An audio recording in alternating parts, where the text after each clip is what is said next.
Guys, welcome back to my channel. My name is Tejumola.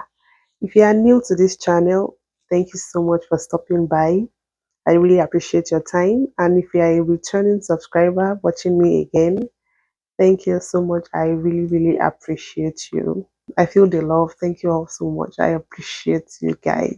A lot of people have actually asked me these questions on how to come to Canada to have their babies, and I just felt like, okay, why not just share a video on my channel so that I can reach more people, right? So I'm going to be talking on based on first-hand experience. I've had this experience firsthand, and so I know what I'm talking about.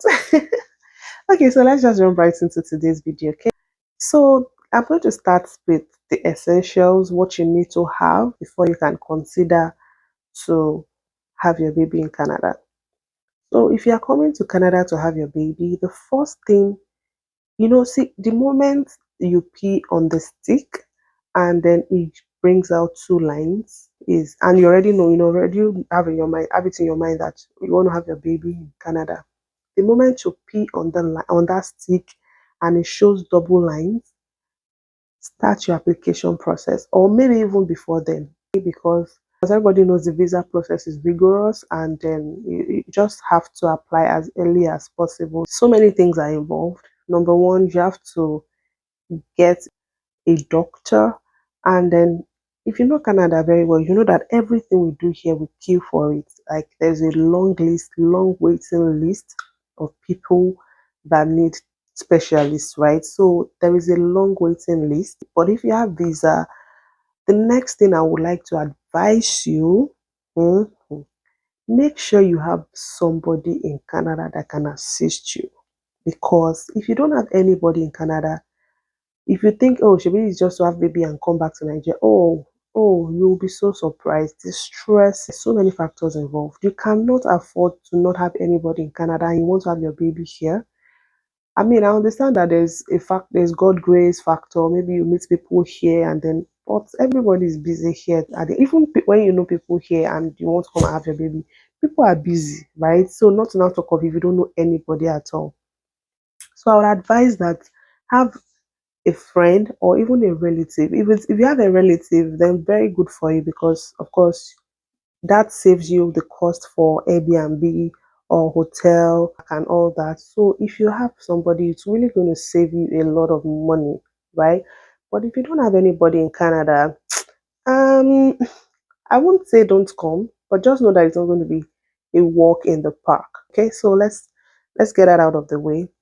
So once you have your visa, if you have your visa, then I would also say that start by applying to doctors. Like, what I mean is, the moment you have your visa already and then you know that you're coming into Canada, don't wait till you get into Canada before you start looking out for gynecologists, right?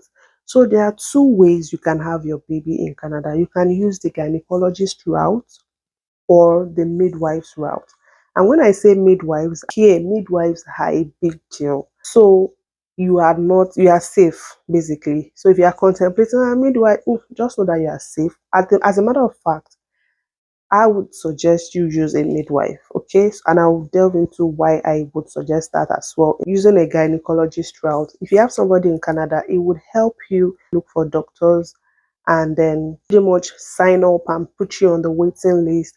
And if you are in some regions in Canada, there are some doctors that are readily available. So it depends on the region you're coming to or the province you're coming to. While there are some doctors that you just have to be on the wait list, of course, it comes with a lot of money as well. Once you are able to get the gynecologist, then you need to pay doctor's fee. So the gynecologist will connect you to the hospital that you would have your baby. So the cost for the doctor covers appointments with the doctor. And when I say doctor, I mean gynecologist. Gynecologist is not the person that would take your delivery. He may be the person that will take your delivery, but oftentimes it might not even be on shift that day and it might be another doctor entirely. But the money you're going to pay to gynecologist covers the doctor's fee, your appointment fees, and then scans and all that. Some doctors would even tell you that their money does not cover scans. So you have to pay for scans and tests, blood works, and all that separately. So that is that with the gynecology. But they'll connect you to the hospital that will take your delivery, and the hospital is going to charge you separately. They charge per night, right? And this cost, I would get to it, and this costs are not cheap, right? So just make up your mind. You don't have your baby in Canada, prepare your funds, okay? It's not cheap. So yeah, that is that about that. So then if you want to go through the midwife route, the midwives are so good that they get booked, they get sold out like immediately. So you need to book them as early as 3 months pregnant. Even sometimes immediately you pay on that stick, book a midwife immediately, because they are very, very, very, very scarce, and they are very good at what they do. So for the midwives route, you need to you need to book an appointment, of course, be on the waiting list. And so when it gets to your turn, of course, they will see that if you are trying to apply for waiting list, they will ask you when is your LMP, your last menstrual period, to know if the waiting list will cover you. So if you are going to have your baby after the waiting, so there's no point putting you on the wait list. They'll just let you know that, oh, we don't have space for you, so but I would suggest that you book early ahead so that you can, because the benefits of using the midwife is that they will take out the cost of the hospital for you. They can take out, if you opt for midwifery, they can take your delivery in the house. They will set up the bath for you. They are very good. This is not something like, I'm not capping here. Like, they are very good. They take your delivery right in the comfort of your home, and they are very good. There's ambulance on standby in case anything goes wrong. There's drip, there's everything you need, everything an hospital will provide for you, the midwives will provide. And oftentimes the midwives fees are so cheap, way, way cheaper than gynecologists, way, way cheaper. I know some midwives that are even free. Yes, you heard me right. Yes, they are free. Even as a visitor in Canada, they will tell you that if you book early, some are free while some charge. So it depends on the province, the region that you're coming to, right? But some are very much free. You will not pay for hospital bills, you will not pay for midwifery. All you need, you just bring your bag and bring your money for scans and tests, blood works, and all that. So that is that about gynecologists and midwifery. So another thing you should also realize is that when you're coming to Canada to have your baby, you need a complete detailed blood work. Yes, you need that, because that is what they would build on to create your file. So they want to see your scans, all the scans that you've done. They want to see your, like, all this to good stuff, all the paperwork you can get from Nigeria. Just get everything. And then for the cost of having your baby in Canada, so this cost varies by province to province and region to region. So let me say for Ontario, where I live, I know that for doctor's fee, remember I mentioned doctor's fee earlier, which is different from the delivery fee. Okay, so the doctor's fee can span between 3,500 Canadian dollars to 6,500 Canadian. The highest I've seen so far in this Ontario is 6,500 Canadian dollars, and that is for only doctor's fee. All right, that's the money you pay for doctor, doctor that will take your delivery, and that covers your appointments with your gynecologist and all that. It might cover scans. If it doesn't cover scans, they will let you know that, oh, you need to pay for scans separately, or oh, you need to pay for your pills, your vitamins separately, right? Scans max, you spend like $50 or maybe $100 max for scan. That one is even very cheap, but the main fee is the 6,500 for doctor's fee alone. So when you get that out of the way, so you start going for appointments and all that. They check your blood work every 2 weeks or thereabout. And then on your delivery date, or even before your delivery date, you would be allowed to go see your hospital where you would be having your baby. And then that for hospital fee, that's your delivery fee, that varies around 6,000. It varies around 5,000 Canadian dollars to 9,000 Canadian dollars. The highest I've seen so far for delivery fee per night is 9,000, while the cheapest I've seen is 5,000. So, and that is per night. So if you know that you normally deliver your babies by CS, CS is of course much more expensive than the price that I just quoted, because of course it's CS. You know that that one is going to be more expensive. And then you also need to know that for CS, you probably will not be leaving the hospital that night, because you are still going to be recuperating. So you might budget for 3 nights. The price is not cheap, guys. It's not cheap at all. But if you go through the midwife's route, you have the option of having your baby at home with everything on standby. There's no risk. There's nothing at all. They are very, very trained, very, very skilled at what they do. Some cut off the midwife's charge. They like you end up paying zero. So, but the whole idea of this thing is to book ahead. If you don't book ahead, if you wait till last minute, you might not be able to enjoy the midwife's benefits. So another benefit for using the midwife is that they have this aftercare package that, so of course, if you know Canada, you know that there's always creating more awareness about postpartum blues, postpartum depression, and all that. But the midwives offer an aftercare package, not for just the baby, but also the mother of the child. So they would come to visit you from time to time, come give you your baby baths. Sometimes they would bring gifts and all that. Of which, for gynecologists, the moment you have your baby, that's the end of your contract. There's nothing like aftercare. If you want to do any neonatal or postnatal care, then that one has to be a separate fee entirely. It doesn't cover the amount you pay to the doctor. No, that one ends right on the day of your delivery. But the midwife package comes with aftercare.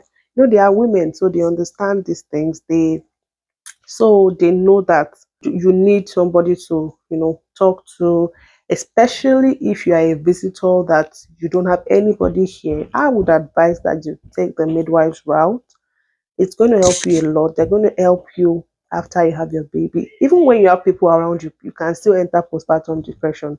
Let's now talk of when you are alone, all by yourself in in a no man's land, right? So I would advise that you apply as early as you can. As early as you can. That's just the word. Don't wait.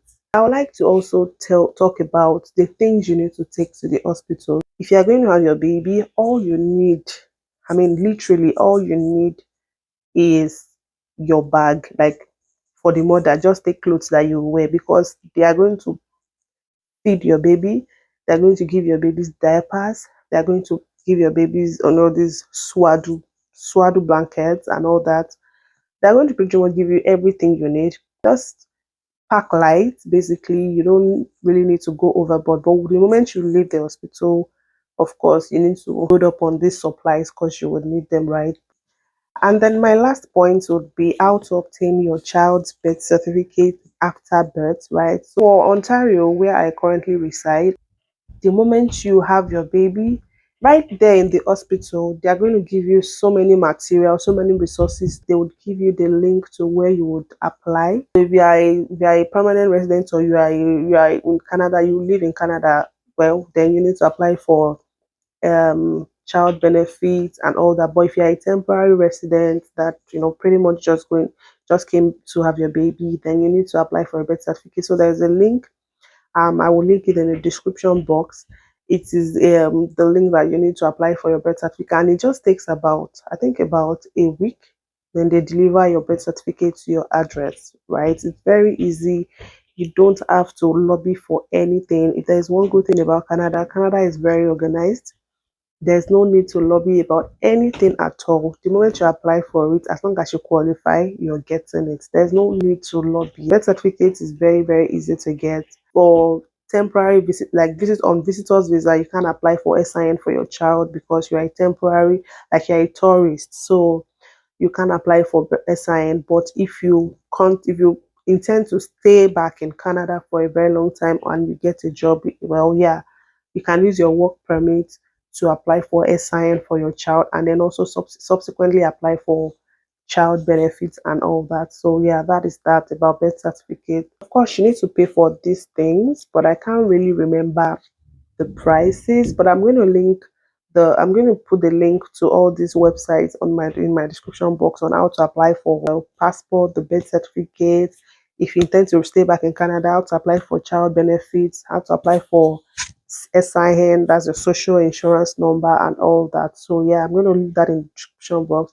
But trust me, if you have your money, you want to have your baby in Canada, just book ahead, because here Canada has a way of putting money to shame.